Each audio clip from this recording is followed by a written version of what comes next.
Folks, I said I'd pop back onto the channel. You're all certainly welcome back to the channel. Keith here from Command the Hoop Celtic. If this is your first time viewing the channel, please do like and subscribe.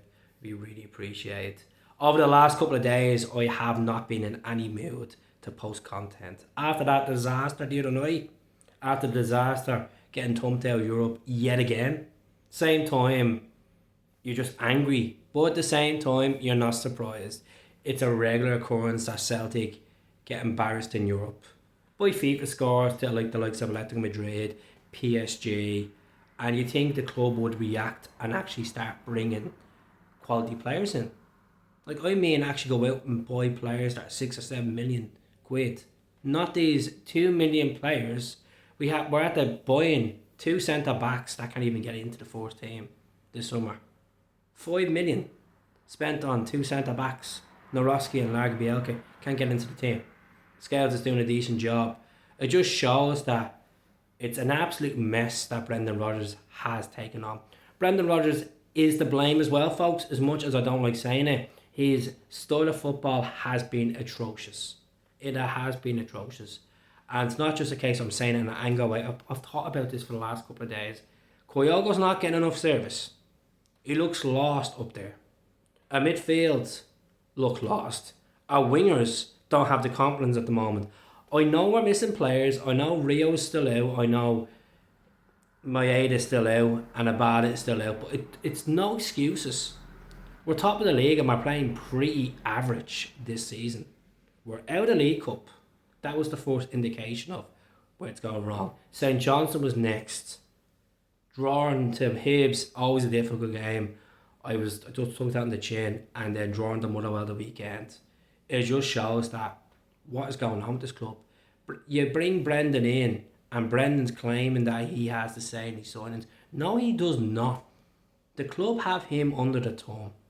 And what I mean by that is I cannot see Celtic going out and actually being ambitious in the next window or in the summer.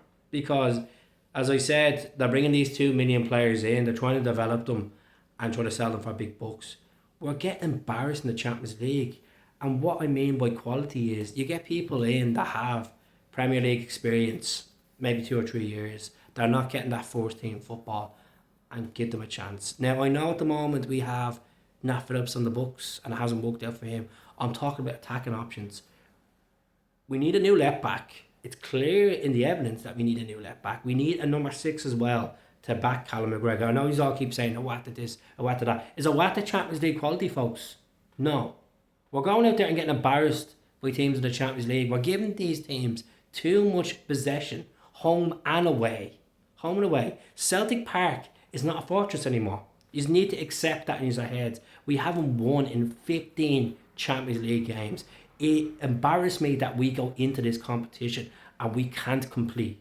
Can't compete in this competition whatsoever. 2 points last season, 1 point this season. What is the point? I'd rather be in the Europa League, winning knockout games and actually making it enjoyable for the fans.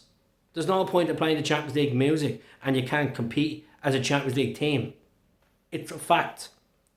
The board are not investing the way they should be investing, and the fault is on the board. The fault is they're putting their wages up, they announce in the AGM, but they're not doing the work off the pitch to make the right players come through the door, build the right system, and bring this club more development in the Champions League. People talk about Ajax's model, Copenhagen's model in the Champions League, and we don't go down that way. We just buy cheap and expect us to go out and like, oh, you know what, Brendan Rodgers there, you know, he's safe hands, he can do it. A 6% win rate in the Champions League. It's really embarrassing. It's embarrassing because he's not getting the tools as well. And his football is absolutely dire.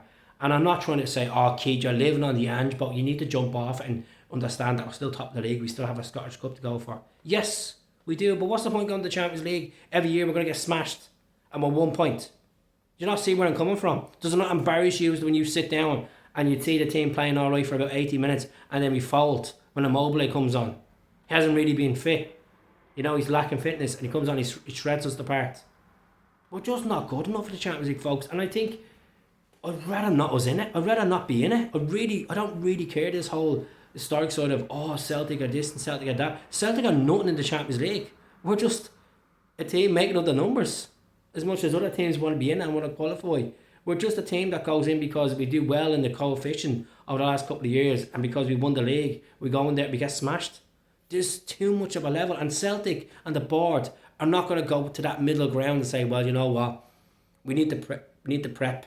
Brendan Rodgers came back for a reason, to compete in the Champions League and get Celtic good European nights. He done in the past, winning cups, trebles. He wants to go another level by coming back to the club and win European titles.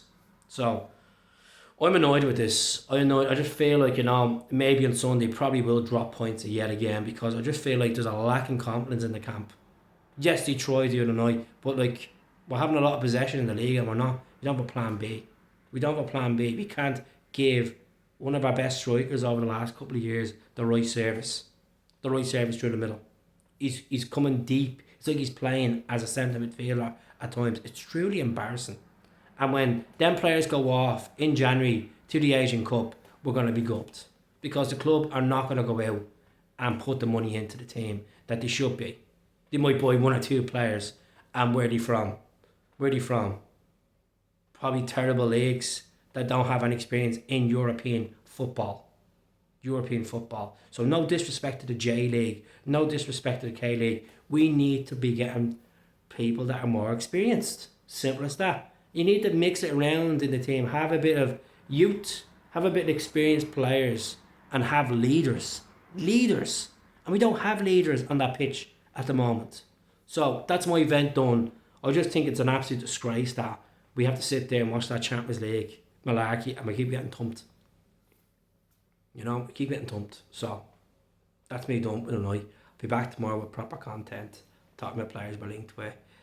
Talking about the game coming up. Talking about, it's a big month ahead with regards to December. Hopefully we start getting potential talks in the background done deals, and start announcing them in January. Fingers crossed, but come on, better chance of a blue moon at this race. So speak to you all soon. Take care.